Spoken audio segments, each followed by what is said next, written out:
তাহলে কি ঈশার নামাজ না পড়ে বসে থাকতো? তার মানে আল্লাহর ভয় আমার নাই। মুসলমান ইমানদার, পুলিশের ভয়ে মানুষ যখন করে, পুলিশ যখন আমাকে ধা করে, পুলিশের ভয়ে আমি সেফে থাকি। কিন্তু আল্লাহ তাআলা বলেন তোমরা আমি রবকে, আমি আল্লাহকে ভয় করো। কিরকম ভয়? ভয় কাকে বলে জানো? ভয়টা হলো একটা গর্তের মধ্যে সাপ আছে। কি আছে বলেন? সাপ। কিন্তু আমি গর্তের মধ্যে হাত ঢুকাইতেছি ইমাম সাহেব, কিন্তু এই গ্রামের মধ্যে সবচাইতে বখাটা ছেলে, সবচাইতে মৃত্যুক ছেলে, সবচাইতে কুলাঙ্গার ছেলে, সবচাইতে চিটার ছেলে, সবচাইতে বাটপার, সবচাইতে লম্পট, সবচাইতে খারাপ এই ছেলে এসে আমাকে বলে, হুজুর আমি যতই খারাপ কাজ করি না কেন আপনি আমার শত্রু নন, খবরদার ওই খাদের মধ্যে হাত দিবেন না, ওই খাদের মধ্যে সাপ আছে। কি আছে? ওই খালের মধ্যে সাপ আছে। মেহেরবানি করে বলি ওই খাদের মধ্যে হাত দিবেন না।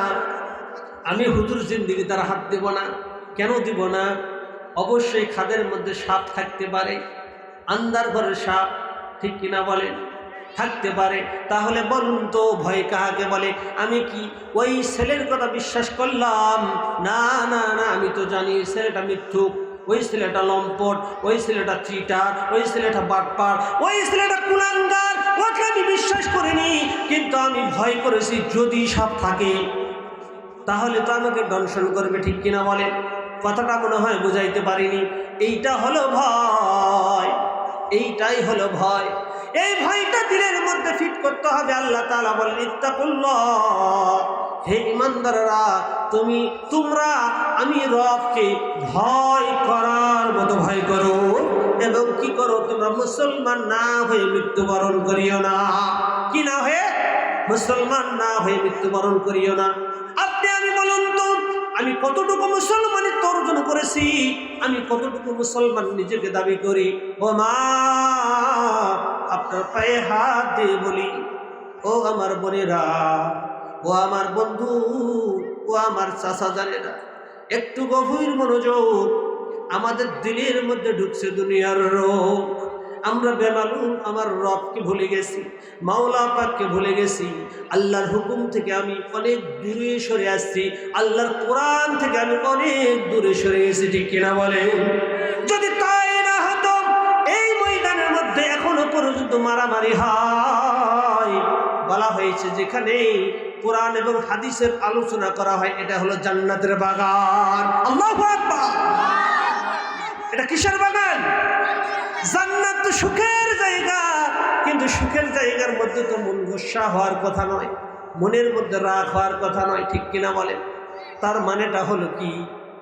আমি জান্নাতে যাওয়ার মতো যোগ্যতা অর্জন করতে পারিনি। আমার ডানাকের মধ্যে, আমার মনের মধ্যে অন্য জিনিস খেলতেছে।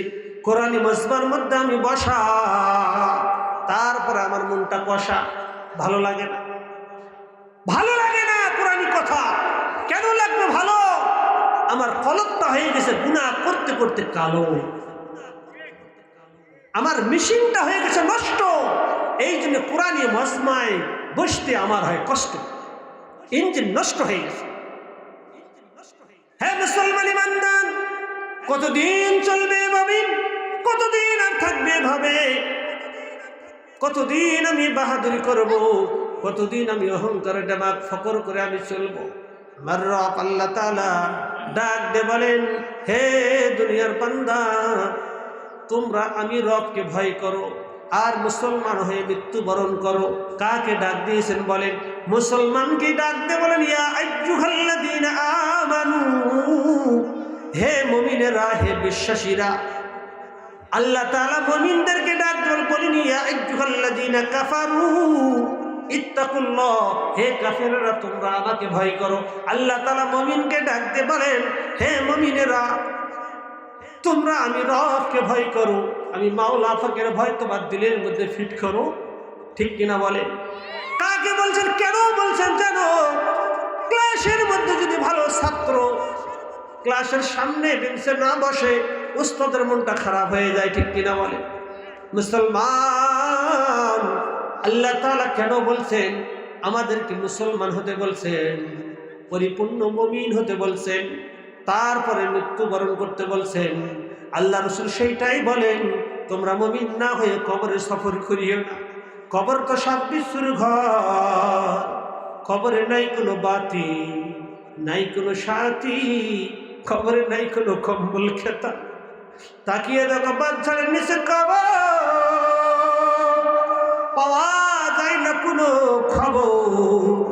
কতগুলো কথা উড়ে আসি, কতগুলো জামা পরে আসি, কিন্তু আমার দুখনি মা ওই কবরের মধ্যে শুয়ে আছে, সেটে মাটির মধ্যে শুয়ে আছে, যেখানে নাই কোনো বালিশ, নাই কোনো কেতা কম্বল, নাই কোনো আলো।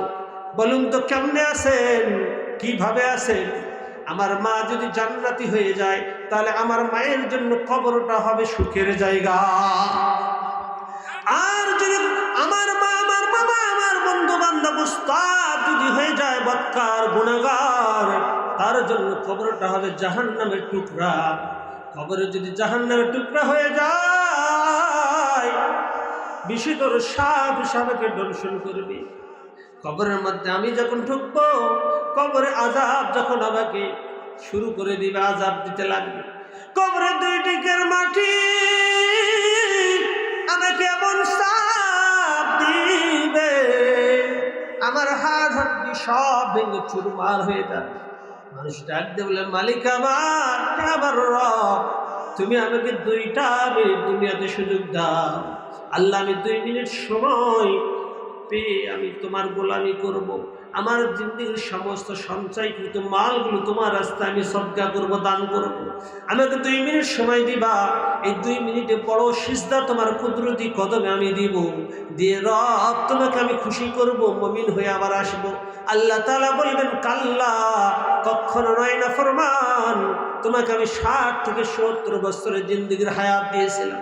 তুমি একটিবারের জন্য আমার দিনের জন্য, আমার রাষ্ট্র দিন কায়েমের জন্য একটা সেকেন্ড তুমি সময় ব্যয় করোনি। আমি রব, আমি আল্লাহ তাআলার কুদরতি কদমে তুমি একদমই সিজদা দাওনি। এমন কি তোমার যে জিহ্বাটা আমি আল্লাহ তাআলা দান করেছিলাম, এত সুন্দর সুলিত কণ্ঠ তোমাকে আমি দিয়েছিলাম, এত সুন্দর মজার মজার কথা তুমি বলতা, কিন্তু আমি রবের জন্য একটি বারের জন্য সুবহানাল্লাহ বলতে পারোনি। সুবহানাল্লাহ তুমি বলতে পারো, তোমাকে আমি হায়াত দেব না। আর হায়াত দেওয়ার মতো সৃষ্টি মনে হাজারো আফসোস করবে, চেষ্টা করবে, কিন্তু হবে না। কিন্তু মুসলমান, এই দুনিয়া আলমের দুনিয়া, এই দুনিয়াটাই হলো নেকি কামাই করার জায়গা। কিসের জায়গা বলেন? নেকি কামাই করার জায়গা। এই দুনিয়াটাই তো নেকি কামাই করতে হবে। এই দুনিয়ার থেকেই তো নেকি কামাই করে কবরে যেতে হবে, তারপরে কবরে সুখ আর শান্তি পাওয়া যাবে, ঠিক কিনা বলেন?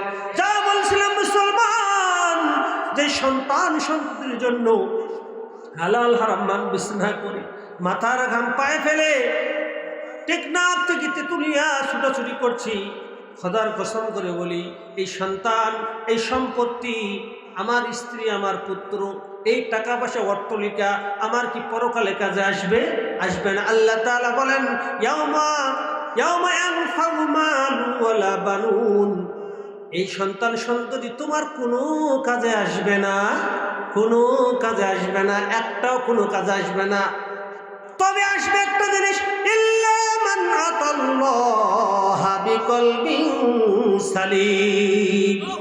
তবে একটা জিনিস আসবে, তুমি যদি শুদ্ধ বিশুদ্ধ একটা দিল নিয়ে, আত্মা নিয়ে তুমি আল্লাহর কাছে যাইতে পারো, বিশুদ্ধ দিল নিয়ে যদি আল্লাহ তাবারক তাআলার কাছে তুমি যাইতে পারো, তাহলে এই দিলটা আল্লাহ তাবারক তাআলার কাছে তোমার উপকারে আসবে। কিন্তু যার পিছনে বেমালুম আমি সময় নষ্ট করছি, দিনের পর দিন, ঘন্টার পর ঘন্টা আমি সময় অতিবাহিত করছি, খোদার কসম করে বলি, এই সন্তান কাল কিয়ামতের ময়দানে আমার কোনো কাজে আসবে না। আল্লাহ তাআলা সেটাই বলে দিয়েছেন, ইয়াউমা ইয়ানফাউ মালু ওয়ালা বানুন, এই সন্তান সন্ততি কোনো কাজে আসবে না। খোদার কসম করে বলে আসবে না। কিয়ামতের দিন, বিচারের দিনে একটা নেকি আপনার শর্ট হবে। আল্লাহ তাআলা বলবেন, হে বান্দা যাও, এই মহা মুসিবতের সময় তোমাকে যদি একটা নেকি দিয়ে কেউ উপকৃত করে, আমি আল্লাহ তাআলা তোমাকে মাফ করে দেব, ক্ষমা করে দেব। খুঁজবেন খুঁজবেন, দৌড়াবেন।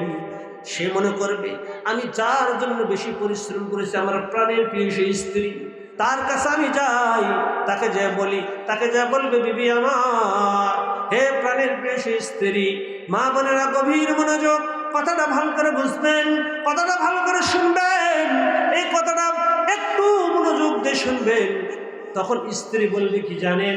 স্ত্রী বলবে, আজীব ব্যাপার, আমার তো বিয়ে হয়নি, তুমি কেমনে এসে আমাকে প্রাণের প্রিয়সী বলো, আমাকে বউ বলো, স্ত্রী বলো? অসম্ভব, আমার বিয়ে হয়নি। এরকম ভাবে উল্টাটা ওই মেয়ে একটা নেকির জন্যে দৌড়াদৌড়ি করবে, স্বামীকে বলবে, স্বামী আমার, শীতের দিনে কনকনে শীত, এই কনকনে শীত অপেক্ষা করে আমি তোমাকে গোসল করার জন্য, উজু করার জন্য গরম পানি করে দিয়েছি, তোমার পায়ে কত সরিষার তেল মালিশ করে দিয়েছি, তোমাকে কত আমি উপকার করেছি, তুমি একটা নেকি আমাকে দাও। স্বামী গো, আমি জানি তুমি ছিলে পৃথিবীর সবচাইতে দামি। স্বামী বলবে, কি বলো তুমি? আমার তো বিয়ে হয়নি। কিসের বউ? নিজেই বাঁচতে পারি না। দৌড় দৌড়, কোথায় নেকি পাওয়া যায়? মনে হয়ে যাবে আমার সন্তানকে জায়গা জমিন বিক্রি করি, মাথার ঘাম পায়ে ফেলে, ফজরের নামাজ না পড়ে, নামাজ পরিত্যাগ করে আমি হাল বাইছি, জমি চাষ করেছি, আমার সন্তানকে রাজশাহী পড়াইছি, ইউনিভার্সিটি পড়াইছি, বুয়েটে পড়াইছি, রুয়েটে পড়াইছি, সে আজকে বিশাল ইঞ্জিনিয়ার, সে বিশাল ডাক্তার, ঠিক কিনা বলেন? হ্যাঁ ডাক্তার সাহেব, হে আমার কলিজার টুকরা ইঞ্জিনিয়ার ছেলে, তুই আমাকে একটা নেকি। আত্মনাদ করে বলবে, মিসকিন ফকিরের মতো খালি দৌড়া দৌড়ি ছুটাছুটি করবে। মুসলমান, সেই দিন কেউ আমার কাজে আসবে না, কেউ আমার পরিচয় গ্রহণ করবে না, আমাকে পরিচয় দিবে না। সে বলবে, আমি তোমাকে চিনি না, আমার কোনো বাবা নাই, আমি একা। বাবা দৌড়াবে দৌড়াবে দৌড়াবে, খালি পেরেশান, হইরান পেরেশান। দুনিয়াতে অমুক ব্যক্তিকে আমি অনেক উপকার করেছি, সে আমার দ্বারা অনেক উপকৃত হয়েছে। আব্দুল করিম, বন্ধুরে, তুই আমাকে একটা নেকি দে। বন্ধু, তুই কি হয়েছে? বন্ধু, আমি আজকে বিপদে পড়ছি, তোমাকে কতই না উপকার করেছি, কত জিনিস দিয়ে তোমাকে হেল্প করেছি, কি হয়েছে দোস্ত? দোস্ত রে, তোর মনটা বড় খারাপ কেন, কি হয়েছে? সেই ব্যক্তি ডাক দিয়ে বলবে, আব্দুল করিম বন্ধু আমার, একটা নেকি আমার শর্ট, একটা নেকির জন্য আমি দাঁড়ে দাঁড়ে ঘুরছি, কেউ আমাকে পরিচয় দেয় না, কেউ আমাকে চেনে না, যার জন্য আমি আমার শরীরটাকে তামা বানাই দিয়েছি, আমার শরীরটাকে আমি শেষ করে দিয়েছি, আমার শরীরে কিছু ছিল না রে, তারা তো আজকে আমাকে চিনল না, একটা নেকি হলে আমি পরম সুখের জায়গা পেয়ে যেতাম। তখন বন্ধু বলবে, হে আব্দুল করিম, আমার একটা নেকি শুধু আছে, আমি তো একটা নেকি দিয়ে জান্নাত পাবোই না। আল্লাহু আকবার বলেন। একটা নেকিতে আমি জান্নাত পাবোই না, যা, আমি একটা নেকি তোকে দিয়ে দিলাম, তুই বন্ধু জান্নাতে যা। সুবহানাল্লাহ বলেন। হে মুসলমান, সুবহানাল্লাহ বলতে পারি না, কিন্তু স্লোগান দিতে পারি। দুদিন পর স্লোগান দেব, তোমার ভাই আমার ভাই, অমুক ভাই তমুক ভাই, বদনা ভাই, কুদাল ভাই, লঙ্গি ভাই, শাড়ি ভাই। একটা ভোটের জন্য, একটা লঙ্গির জন্য, 500টা টাকার জন্য এই নাফরমান বেঈমান নাদান মানুষ আল্লাহকে বেমালুম ভুলেছে, এই দুনিয়ার মানুষের পিছনে ঘুরে, ঠিক কিনা বলেন? আজকে যে রব, যে আল্লাহ তাআলা আমাকে উত্তম রিজিক দিচ্ছেন বিনা পরিশ্রমে, না চাইতে যে আল্লাহ আমাকে দিচ্ছেন, সে আল্লাহর জন্য আমি কি করছি? তুমি খাদ্যহীনের দাও যে খাবার, দুঃখী জনের সুখ, রাত্রি শেষে আধার কেটে দেখাও আলোর মুখ। কে দেখায়? খাদ্যহীনের খাবার কে দেয়? পিপাসা, আল্লাহকে পিপাসা কে মিটায়? হে মুসলমান, আমি তো চাইনি আল্লাহ আমাকে পিপাসা মিঠায় দেয়, কিন্তু আল্লাহ তাআলা পিপাসা মিঠায় দেয়, কিন্তু আমি নাফরমান, সে আল্লাহকে বেমালুম ভুলে গেছি। আল্লাহ রাব্বুল আলামিন বললেন হাশরের ময়দানে, হে আব্দুল করিম, আমি তো তোমাকে একটা নেকি শর্ট ছিল, তোমাকে আমি নেকি দেই নাই। এই মহা মুসিবতের দিনে আমার সে দয়ালু আবার কে হলো? এত দয়া এত মায়া নিয়ে তোমাকে কে দান করলো এই নেকিটা? তখন বলবে, হে আল্লাহ, হে আমার মালিক, হে আমার রব, দাঁড়ে দাঁড়ে বলছি, আমার প্রাণের প্রিয় স্ত্রীর কাছে গেছি, আমার স্বামীর কাছে গিয়েছি, আমাকে অস্বীকার করেছি, যার জন্য মাথার ঘাম পায়ে ফেলে টেকনাফ থেকে তুলে গেছি, ঘাম ঝরাইছি, তারা সবাই আমাকে অস্বীকার করছে। কিন্তু একটা ব্যক্তির একটা নেকি ছিল, তার সামনে যখন আমি মুখটা মলিন করে দাঁড়াইছি, সে আমাকে বলে, কি হয়েছে? আমি যখন বললাম আমার একটা নেকি সৎ, সে আমাকে একটা নেকি দিয়ে দিল। আল্লাহ, সে জাহান্নামে যাবে তোয়াক্কা না করে আমাকে একটা নেকি দান করছে। আল্লাহ তাআলা বলবেন, মুসিবতের দিনে, এই মহা মুসিবতের সময় নিজেকে জাহান্নামে দিল, নিজেকে জাহান্নামে ঠেলিয়ে দিল, আর তোমার উপকার করলো, এত বড় একটা উপকার করলো, তোমাকে একটা নেকি দান করলো। যা রে বান্দা যা। এই সহানুভূতি দেখার কারণ আমি রব, আমি জান্নাতের মালিক, আমি আসমানের মালিক, আমি জমিনের মালিক, আমি ওই বান্দার মালিক, যা কথা দিলাম তোমাকে মুসিবতের দিনে যেই এত বড় দান করলো একটা নেকি, আমি আল্লাহ তাআলা তোর সঙ্গে তাকেও আমি জান্নাত দান করে দিলাম। আল্লাহ রাব্বুল আলামিন বলেন, ইন্নাল্লাহা আশতারা মিনাল মুমিনিনা আনফুসাহুম ওয়া আমওয়ালাহুম বিআন্না লাহুমুল জান্নাহ। আল্লাহু আকবার, জোরে আল্লাহু আকবার। মুসলমান ইমানদার আল্লাহর গোলাম, সে রব্বুল আলামিন বলেন, নিশ্চয় তোমাদের জন্য আমি জান্নাত তৈরি করে রেখেছি, সুন্দর জান্নাত। জান্নাত কেমন হবে জানো? জান্নাতের মধ্যে যখন বান্দা প্রবেশ করে, চোখ যত দূর যায় তত দূর হবে একটা ঘর, যত দূর তাকাইবে জান্নাতের ঘর, যত দূর দেখবেন জান্নাতের ঘর। জান্নাতের ঘরটা তৈরি করা আছে স্বর্ণের ইট দিয়ে। সুবহানাল্লাহ বলে। হে মুসলমান ইমানদার, জান্নাত কেমন জিনিস জানো? জান্নাতের মধ্যে একটা মাথার উপর দিয়ে একটা পাখি উড়ে যাবে, কুকিল কণ্ঠে গান গাইবে আর পাখি উড়ে যাবে। জান্নাতে মানুষ বলবে, আরে পাখির কণ্ঠটা এত সুন্দর, না জানি আর গোস্তটা খেতে কত সুন্দর হবে। মনের মধ্যে কল্পনা করবে, কল্পনা করতে দেরি মহান রব পাখিটাকে ভুনা করে আপনার সামনে সামনে এনে দিতে দেরি করবেন না। আল্লাহু আকবার বলেন। মুসলমান ইমানদার, কল্পনা করবেন জান্নাতের মধ্যে একটা গাছ আছে, জান্নাতের মধ্যে একটা ফলের গাছ আছে, ফলটা দেখবেন এত সুন্দর ফলের চেহারা। এই ফলটা দেখার পরে জান্নাতে মানুষ বলবে, হায় রে, এত সুন্দর ফল, না জানি কত সুন্দর, এত সুন্দর ফল। তার জিহ্বার মধ্যে চলে আসবে জল, মনস্থ করবে, ফলটা যদি খেতে পারতাম অনেক মজা লাগতো, অনেক তৃপ্তি পাতাম। আল্লাহ তো অন্তর জানে, অন্তর খবরও জানে, বলতে দেরি হবে, ওই গাছ থেকে ফলটা আপনার সামনে মেহমানদারি করার জন্য আসতে দেরি হবে না। মুসলমান দুনিয়ার এক গাছ থেকে ফল নামাইলেন, এই জায়গার মধ্যে আর ফল থাকে না, এই জায়গাটার মধ্যে ফল থাকে না, এই জায়গাটা ন্যাংটা হয়ে যায়, ন্যাংটা পর্যন্ত খালি হয়ে যায়, এখানে ফল থাকে না। সামনে বছর ওই বুটার মধ্যে ফল ধরতে পারে নাও পারে। জান্নাতের মধ্যে ফল একটা যখন নামায় নিয়ে আসবে, ওই জায়গাটা যখন খালি হয়ে যাবে, আল্লাহ তাআলা ওই জায়গার মধ্যে আরেকটা অন্য রকমের স্বাদের ফল আল্লাহ তাআলা ফিট করে দেবে। এটা হলো জান্নাত। জান্নাতের মধ্যে নিয়ামত আল্লাহ তাআলা দান করবেন। মুসলমান, জান্নাতের মধ্যে পুরুষদেরকে বলুন তো, এই শীত কনকনে শীতের মধ্যে কম্বল গায়ে দিয়ে আমরা শুয়ে থাকলাম, ফজরের নামাজ কাজা করলাম, কিন্তু আল্লাহ তাআলা এই নামাজি ব্যক্তিকে কি দিবেন জানেন? জান্নাত দিবেন, জান্নাতের নিয়ামত দান করবেন। as-salatul miftahul জান্নাহ, জান্নাত আল্লাহ তাআলা দিবেন। এই নামাজটা হলো জান্নাতের চাবি। এই নামাজ না পড়ে শুয়ে থাকলাম, আজকে আমি অনেক গুনার কাজ করলাম কম্বলের ভিতরে, কিন্তু মুসলমান, আমার রবের সাথে কানেকশন করে আমি যদি ফজরের নামাজ পড়তাম, তাহাজ্জুদের নামাজ পড়তাম, আল্লাহর কাছে চাইতাম, আল্লাহ রাব্বুল আলামিন জান্নাতের মধ্যে ৭০ পিস হুর দান করবে। যেই দুনিয়ার সুন্দরী, দুনিয়ার মেয়েরা তো পচা, দুনিয়ার মেয়েরা তো ভালো না, জান্নাতের মধ্যে দিবেন, কিন্তু না না, এই মনে করে মাদের কষ্ট দিও না। আমি এটা বোঝাতে চাইতেছি আল্লাহ রাব্বুল আলামিন জান্নাতের মধ্যে ৭০টা হুর দান করবেন।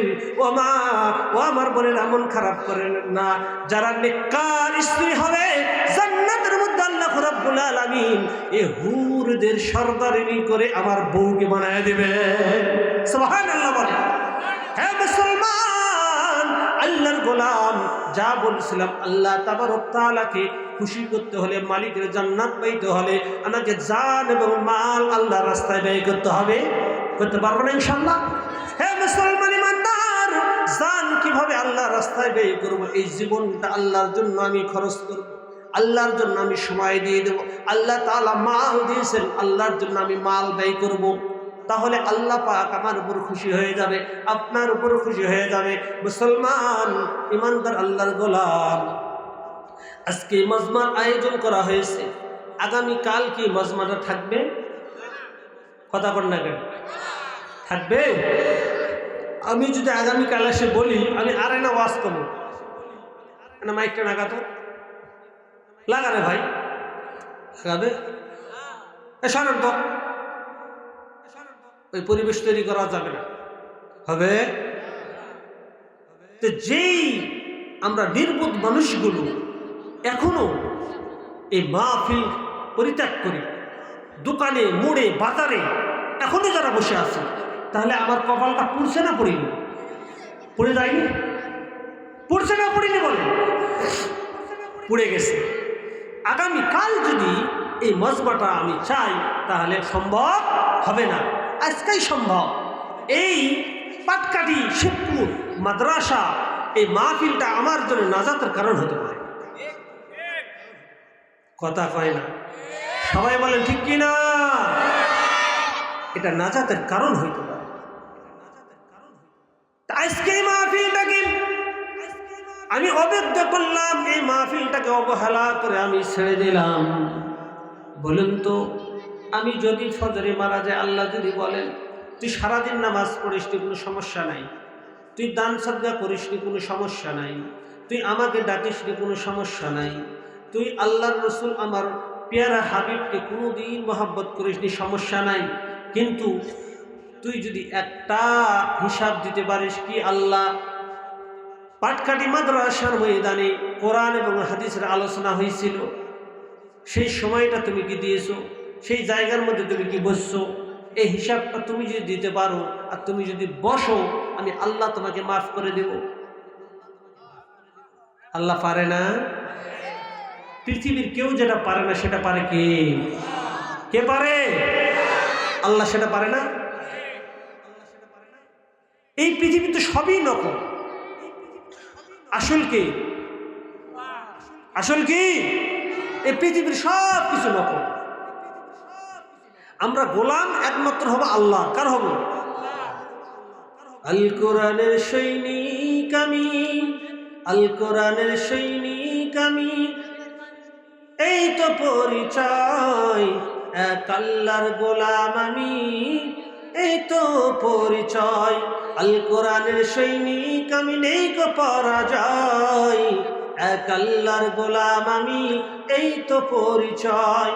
এই পৃথিবীর সবই নকল, এই পৃথিবীর সবই নকল, আসল কিছু নয়, এক আল্লাহর গোলাম আমি, এই তো পরিচয়, এক মাওলার গোলাম আমি, এই তো পরিচয়।